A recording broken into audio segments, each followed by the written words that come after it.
네, 이명철과의 TMF 살아남았습니다. 다시 오셨군요. 그렇습니다.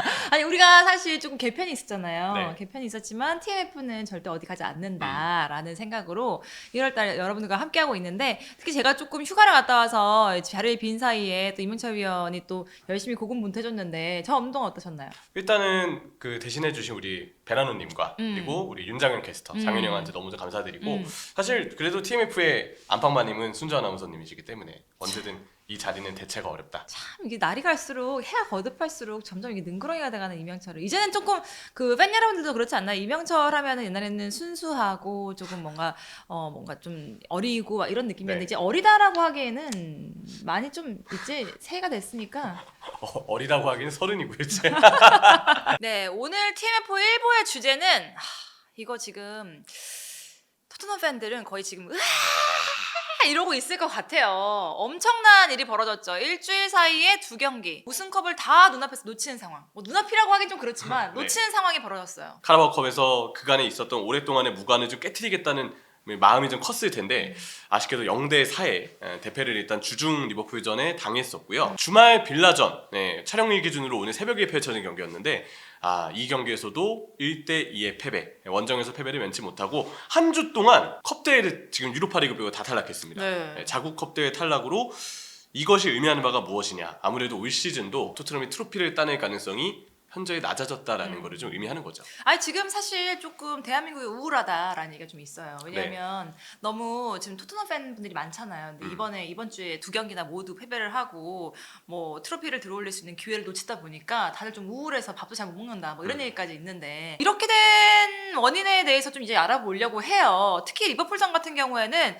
사실 뭐 손흥민 선수가 우승컵을 들어올릴 수 있냐 없냐 뭐 이런 것도 신경을 썼지만 거기다가 또 토트넘이 굉장히 오랫동안 우승컵을 들어올리지 못했기 때문에 거기에 대한 기대감도 있었고 그렇지만 뭐 이명철 해설위원 이제야 말하지만 안필드에서 토트넘이 이길 거라고 생각했나요? 사실 리버풀이 이길 가능성이 되게 높다고 생각은 했어요. 네. 해외에서의 그 패널들도 다 그런 이야기들을 많이 했었고 근데 토트넘이 이렇게 무기력하게 패배하진 않을 거라고 봤어요. 이런 얘기가 있더라고요. 네.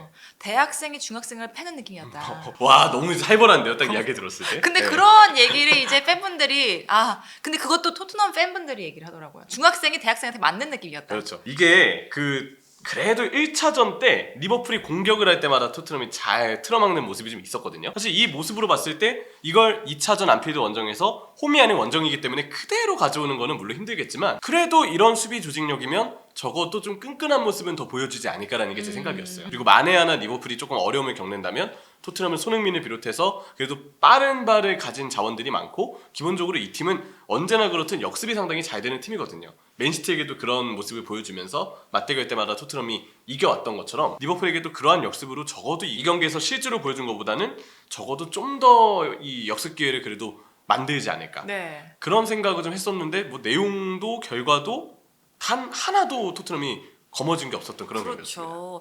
뭐 무승부만 됐어도 올라갈 수 있는 기회였으니까 토트넘에게는 정말 굉장한 기회라고 할 수 있겠지만 많은 분들이 또 그런 얘기 했었거든요. 이번 경기에서 토트넘이 좀 내려앉고 실리적으로 좀 보여준다면 뭐 승산이 없는 거는 아니다라고 했는데 뭐 수비적으로도 그렇고 전체적으로 정말 처참하다고 할 수 있을 것 같아요. 사실 수비적으로 좀 경기를 잘 하려면 단순히 선수들이 많이 내려가 있는 것 이상으로 상대 공격을 잘 틀어막아야 되겠죠. 상대 공격을 잘 틀어막으려면 예측을 잘 해야 되고 수비 다음에 어떻게 상대 진영으로 넘어가서 역습 상황을 마무리 지을지 그에 대한 패턴이 준비가 좀 되어 있어야 돼요. 이번 리버풀전을 봤을 때 토트넘의 모습은 수비적이었냐로 봤을 때 좌우를 넓게 전환을 시도하는 이 리버풀의 공격을 효과적으로 제어하지 못했고요. 그게 효과적으로 제어가 안 되니까 풀백은 박스 안쪽으로 좁혀져 있고 중앙 미드필더는 수비 위치를 못 잡고 그러니까 결국 할 수 있는 게 상대의 좌우 전환 패스가 넓게 뿌려질 때마다 수비하는 선수가 없으니까 윙들이 내려와서 수비를 해야 됐어요. 손흥민이 내려와서 거의 윙백처럼 수비하고 있고 오른쪽에 쿨루세스키도 윙백처럼 수비하고 있고 역습 때 이 선수들이 올라가서 위에서의 어떤 침투 속도를 더해줘야 되는데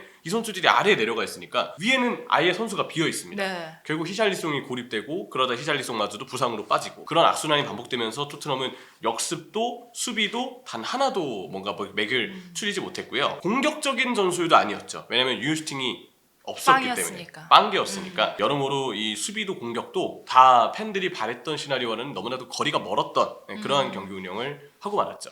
근데 그런 얘기들이 많았어요. 이제 해외 외신에서 하는 말이 토트넘 선수들조차도 조금 뭔가 하려는 느낌조차도 안 난다라는 말이 진짜 많았거든요. 아무래도 그런 부분 때문에 이 주장이다 보니까 네. 손흥민 선수도 지금의 부진에 있어서는 당연히 일반적인 선수들보다는 주장도 더 언급이 될 수밖에 없거든요. 그쵸. 그리고 선수들이 보여주고 있는 이런 저조한 어떤 모습들. 현지 보도에서는 그런 이야기를 많이 하는데 토트넘 선수들이 뭔가 압박감을 극복하지 못하는 것 같다.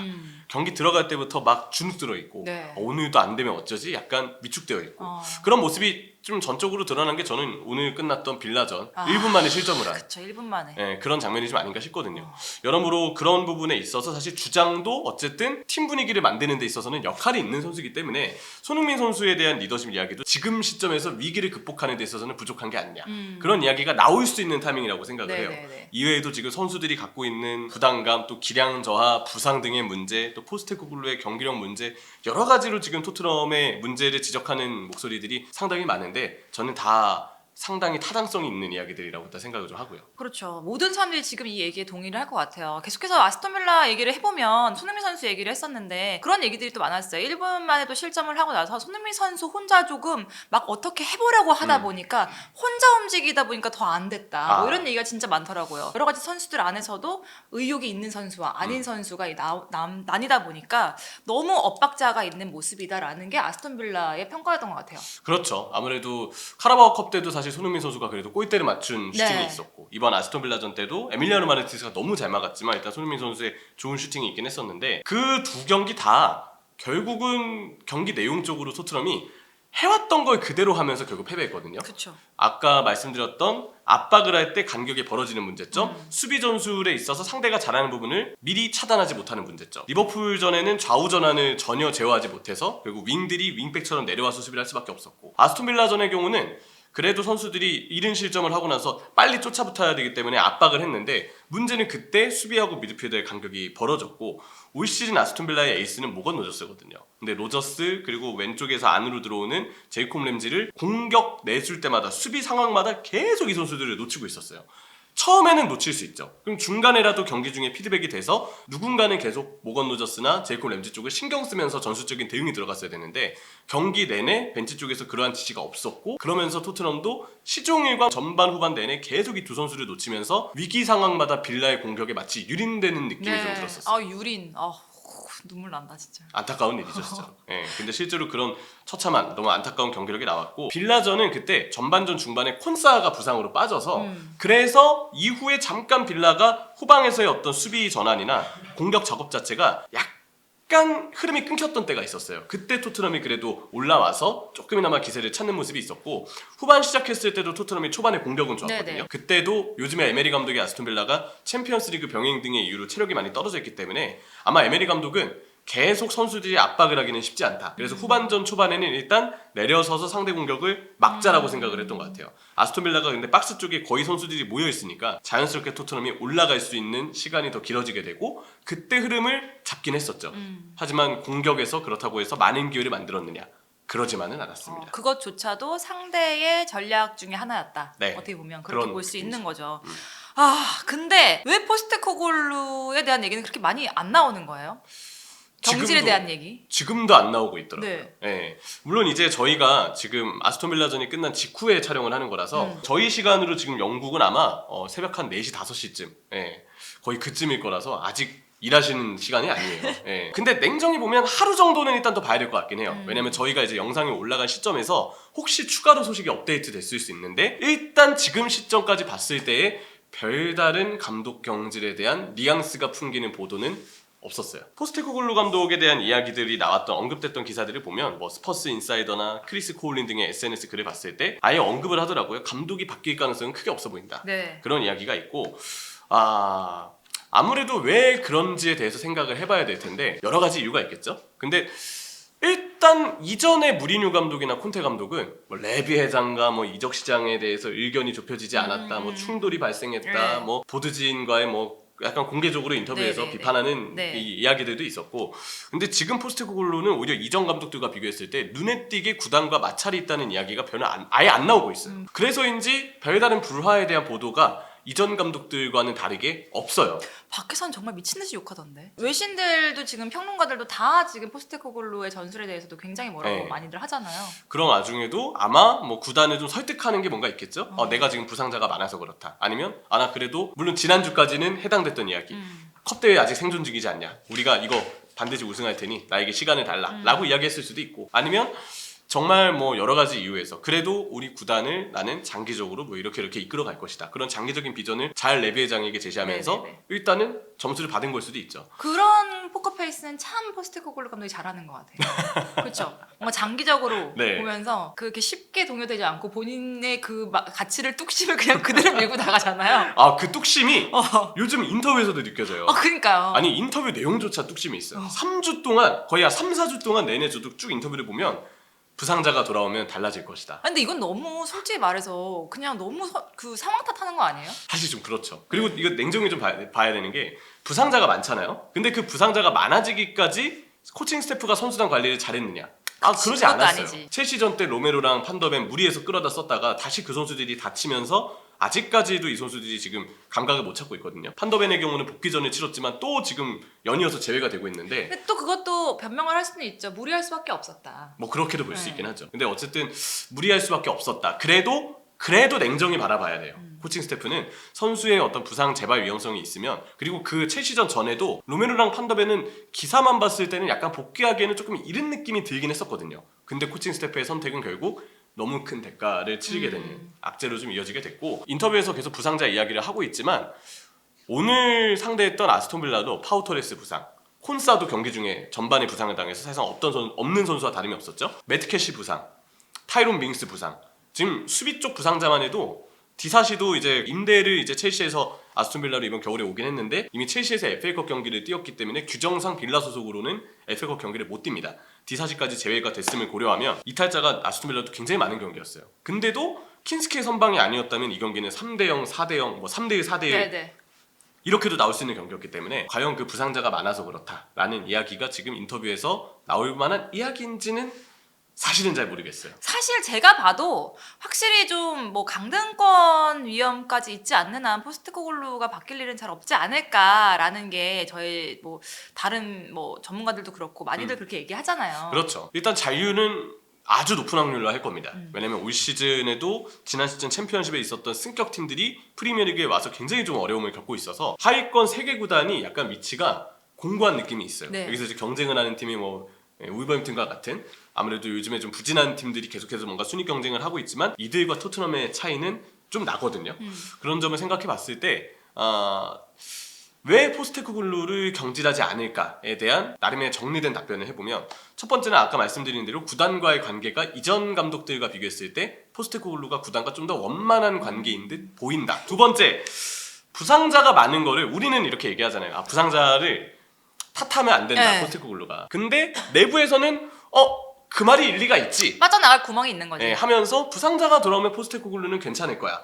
구단 내부에서는 그렇게 믿고 있는 걸 수도 있죠. 세 번째는 그래도 아직 유로파리그가 남아있는 걸 그렇지. 구단이 생각하고 있는 게 아닐까. 일단 16강 직행을 했거든요. 그래서 뭔가 그래도 유로파까지는 올 시즌 보고 시즌이 끝난 다음에 감독의 교체를 결정해보자, 그런 이유가 있지 않을까 추측을 해보고요. 마지막 하나는 일단 리그 순위가 강등권으로 떨어지는 게 아니면 믿고 갈 명분이 있다고 생각하는 게 아닐까. 결국에는 그거예요. 포스테코글루 감독의 전술이 문제가 있는 것도 맞고 뭔가 계속해서 본인의 뚝심만 밀고 나간 것도 맞지만 이것만 있는 게 아니라는 거죠. 토트넘의 문제점을 보면은 그 외의 문제가 다 아니야. 그게 아니라 어린 친구들이 있어, 부상자 있어, 포스테코글루 감독도 있어, 뭐 여러 가지 문제들이 너무 많다 보니까 많죠. 이 감독만 바꾼다고 해서 이게 해결이 되냐? 라고 봤을 때 해결되지 않을 것 같으니까 구단은 그냥 밀고 가는 게 아닌가. 이런 생각도 뭐 플러스 원 해가지고 더 할 수 있을 것 같아요. 네, 그러면 아무래도 지금의 구단 체질이 바뀌기가 쉽지 않죠. 그렇죠. 일단 제가 봤을 때는 예상을 감히 하자면 바로 감독이 경질되진 않을 것 같은 느낌이에요. 일단 지금 시점에서의 보도들만 보면. 근데 결국 이렇게 유로파리그나 리그에서까지도 마지막까지 저조한 모습을 보여준 채 너무 아쉬운 시즌으로 끝나면 시즌 끝나고서는 그래도 좀 감독 교체에 대해서는 생각을 해볼 수 네, 있지 네, 않을까. 그게 현실적으로 가장 맞는, 또 가장 높은 그런 가능성의 행동이 좀 아닐까 싶고, 그럼에도 불구하고 만약 지금 시점에서 구단이 감독을 경질한다면 그 또한 저는 옳은 결정이라고 생각은 해요. 지금 시점에서 무언가 쉽게 무엇을 눈에 띄게 바꿀 수 있는 게 없어. 감독 말고는 없어요. 그러니까요. 그래서 그래요. 그러니까 문제점을 쉽게 해결할 수 있는 방법이 없어. 그러니까 그나마 분위기 쇄신이라도 하자. 그래서 감독을 바꿀 수는 있겠죠. 구단 입장에서는 이랬을 시에 이제 뭐 재정적인 비용이 좀 들 수 있다는 네. 점 때문에 새 감독 선임하고 교체하는 게 좀 꺼려질 수 있긴 하겠지만, 근데 냉정히 그래도 올 시즌의 성적을 잘 마무리하기 위해서, 그리고 장기적인 관점에서 보더라도 지금 시점에서는 감독 교체가 얘기가 당연히 나와야 되는 게 맞아요. 1년이 넘었거든요. 지금 네. 포스테코글루가 이렇게 부진한 시간이 된 지가. 지난 시즌 부상자 많이 발생하고 12월 1월까지 잘 버티나 싶었는데 후반기 내내 이제 그 플랜 A만 반복했던 문제가 고수되면서 20회 정도 했죠. 네, 그래서 이미 지난 시즌 중반기부터 쭉 비판을 받아왔었고, 그게 지금 이번 시즌까지도 이어지기 때문에 1년이 넘었거든요. 그 기간 동안 극적인 어떤 차이를, 달라진 점을 만들고 보여주지 못하고 있기 때문에 포스테코글루 감독에 대한 책임이 지금은 좀 많이 클 수밖에 없는 상황이라고 보여집니다. 근데 문제는 그 토스테코글루 감독이 부임을 했을 때의 지금 팀 상황과 지금 팀 상황은 더 악화됐다는 거예요. 정말 토트넘이 어떻게 이번 남은 시즌을 해 나가야 될까?